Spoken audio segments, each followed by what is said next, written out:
تاکہ ان کی بھی کچھ مدد ہو۔ عزیز ناظرین، بات کچھ اور ہے۔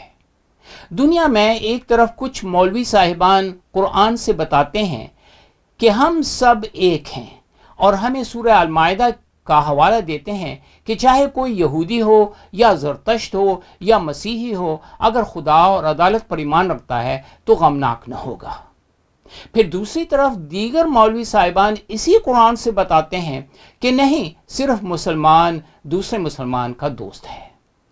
اب اگر مولوی صاحب کی تنقید ہم مسیحیوں پر ٹھیک ہے تو آپ صدر پاکستان کے تگڑے مشیر بن جائیں، کیونکہ ہم ان کی حالت غریب سمجھ سکتے ہیں۔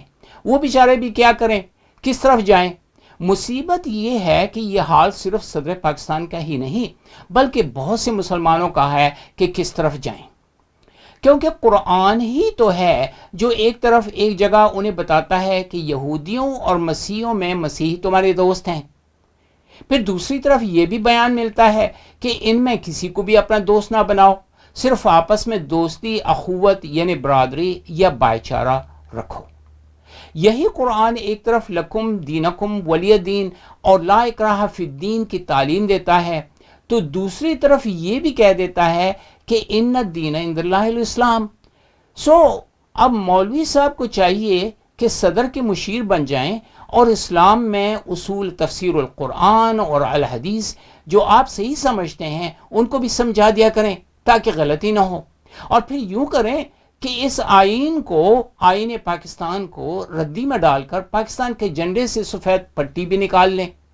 لیکن عزیز ناظرین، مسئلہ اور ہے، اور ہم یہ بات جانتے ہیں کہ صدر صاحب مولوی صاحب کی باتوں میں آ کر دیگر مسلمانوں کی تنقید کا باعث بن جائیں گے، اور وہ ایسا کبھی بھی نہ چاہیں گے۔ یہ سب کہنے کا مقصد آپ کو اس عجیب صورتحال کے بارے میں آگاہی دینا ہے۔ پوری دنیا دی کافر عیسائیت نو میں دعوت دینا، کیا کوئی ایسا پادری اللہ دی زمین تے ہے جڑا اے جدید عہد نامے چو یا بائبل چو حضرت عیسیٰ علیہ السلام دی ولادت 5 دسمبر ثابت کرے؟ مولانا صاحب کہتے ہیں کہ بائبل سے المسیح کی تاریخ ولادت 25 دسمبر ثابت کرو۔ بڑی حیرت کی بات ہے کہ وہ ایک طرف تو ایسا ظاہر کرتے ہیں کہ انہوں نے بائبل کا مطالعہ کیا ہے، لیکن ان کا سوال ان کی ناواقفیت کا ثبوت ہے۔ جناب، یہ آپ کو کس نے کہہ دیا کہ یہ تاریخ جو ہے یہ بائبل سے لی گئی ہے؟ مولوی صاحب، آپ اپنے اسلامی اصول فقہ یا اصول فقہ سے واقف ہیں۔ اس میں ایک رکن اجماع بھی ہے۔ آپ یہ بھی جانتے ہیں کہ بہت سی ایسی اسلامی باتیں ہیں جو قرآن اور حدیث میں نہیں لیکن اجماع کے ذریعے سے انہیں اپنایا گیا ہے۔ اب کوئی پوچھے کہ اجماع کیا ہے؟ آپ ہی کے علماء ہمیں بتاتے ہیں کہ جب امت کسی بات پر متفق ہو جاتی ہے تو کہا جاتا ہے اجمع القوم علی قضا۔ اس معنی کی روح سے کسی بھی جماعت کی کسی بھی دینی یا دنیاوی امر پر اتفاق یعنی متفق علیہ ہونے کو اجماع کہا جاتا ہے، حتیٰ کہ یہود و نصارہ کے اجماع کو بھی۔ تو جناب اعلیٰ ایسا ہی ہوا۔ پیغمبر اسلام اور اسلامی فقہ کی ایجاد سے کئی سو سال پہلے مسیحی بزرگان دین نے اجماعی روح سے عید ولادت مسیح کو منانے کا دن مقرر کیا۔ جی ہاں، ہم جانتے ہیں کہ آپ کی طرح کئی دیگر احباب کو بھی یہی اعتراض ہے کہ چونکہ بائبل میں تاریخ ولادت نہیں تو مسیحیوں کو یہ تہوار منانا نہیں چاہیے۔ جناب، اس طرح سے تو آپ کے ہاں بھی کئی ایک چیزیں جن کا ذکر یا حکم قرآن میں نہیں لیکن آپ اجماع کے وسیلہ سے یعنی اجماع کی روح سے ان کو جائز قرار دیتے ہیں، پھر آپ بھی ان کو کرنا چھوڑ دیں۔ ایسے تو سوال آپ پر بھی اٹھتا ہے۔ کہتے ہیں اور قرآن میں بھی لکھا ہے اقم الوزن بالقسط، انصاف کے ساتھ تھولیے، اور آپ سے یہی گزارش ہے۔ عزیز ناظرین، آپ نے بخوبی نوٹ کیا ہوگا کہ مولوی صاحب کی نظر میں مسیحی کافر ہیں۔ کبھی کبھی ایسا لگتا ہے کہ پاکستان میں دوسروں کو کافر قرار دینے کے کارخانے کھولے گئے ہیں۔ آپ مسیحیوں کو کافر قرار دیتے ہیں تو جناب ذہی نصیب، الاعمال بنیات، اعمال کا انحصار نیت پر ہے۔ مولانا صاحب، ہم جانتے ہیں کہ خدا تعالیٰ کے حضور المسیح کے وسیلہ سے ہماری کیا وقت یا مقام ہے؟ آپ اپنی فکر کریں، کیونکہ ہم نے تو یہ دیکھا ہے کہ ایک مسلمان کلمہ پڑھنے والے دوسرے مسلمان کو بھی جڑ سے کافر کہہ دیتا ہے۔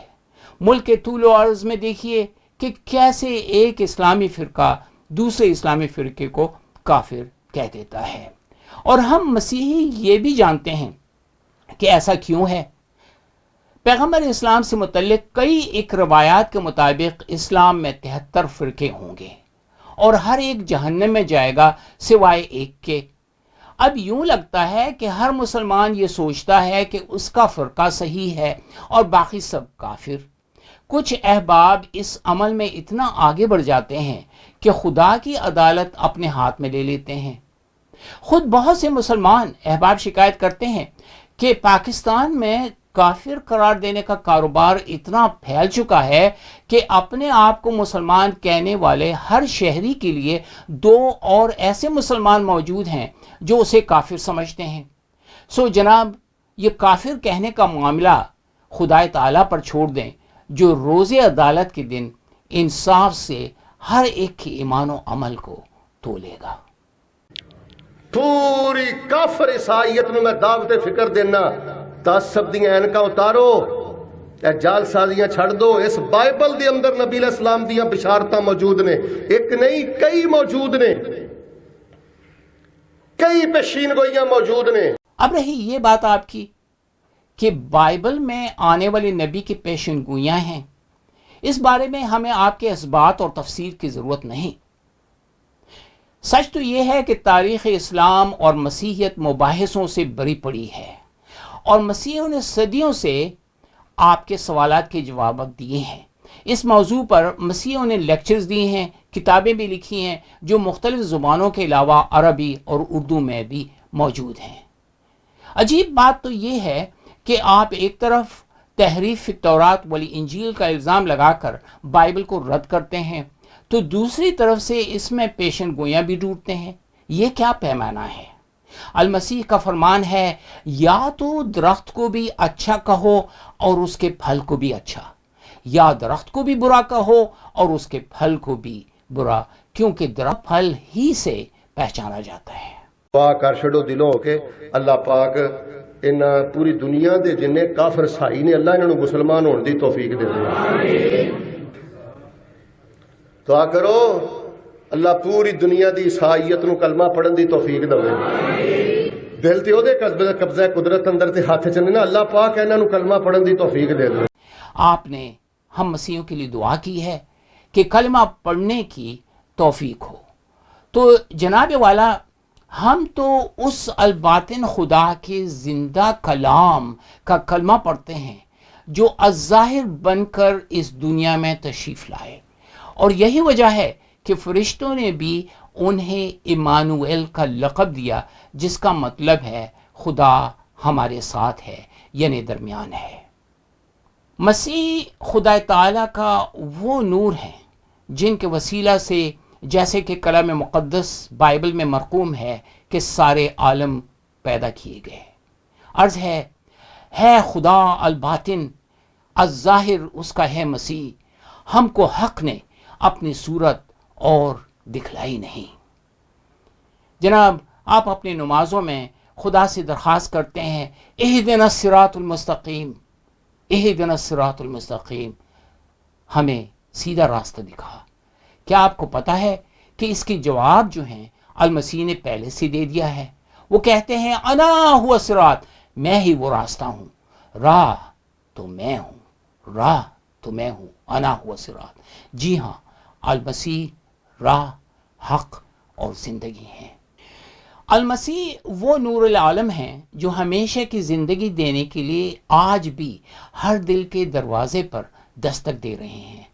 اب آپ بے شک ہمیں کافر کہتے رہیں اور نفرت کریں اور بددعائیں دیں، ہمارا فرض ہے کہ ہم المسیح کی تعلیم کی پیروی کرتے ہوئے آپ کے لیے دعائے خیر مانگتے رہیں۔ تبارک اسم یا المسیح۔ عزیز ناظرین، اس ویڈیو کو دیکھنے کے بعد اگر آپ انجیل شریف کا مفت نسخہ حاصل کرنا چاہتے ہیں تو ہمیں اپنا مکمل پتہ بما موبائل فون کے ارسال کر دیں۔ ہم پوری کوشش کریں گے کہ آپ تک انجیل شریف کا مفت نسخہ پہنچ جائے۔